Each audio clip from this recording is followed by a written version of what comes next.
Sabi lalagay sa likod. Click na. Natis click.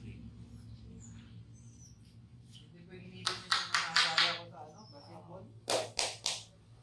Kada po ako, nagatid ako sa school eh.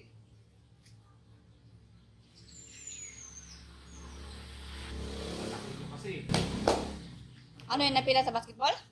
Yung dati po, pero ito ngayon, yung nakabukas na eh.